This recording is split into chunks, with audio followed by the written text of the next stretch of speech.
நம்ம இந்த புளியை வாங்கிட்டு கொட்டை இல்லாமல் அரிஞ்சு க்ளீன் பண்ணி வெயிலில் நல்லா காய வச்சிடணும்ப்பா.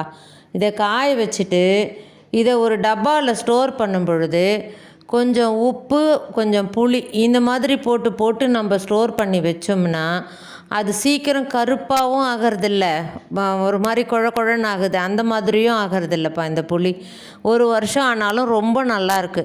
புளி ஸ்டோர் பண்ணும்போது கண்டிப்பாக நீங்கள் உப்பும் புளியுமா சேர்த்து ஸ்டோர் பண்ணுங்கள். அப்போ ரொம்ப நாளைக்கு நல்லா இருக்குது. இது நான் எப்போவுமே பண்ணுறது, அது உங்களுக்கும் சொல்லலான்ட்டு சொன்னேன். வாழ்க வளமுடன்.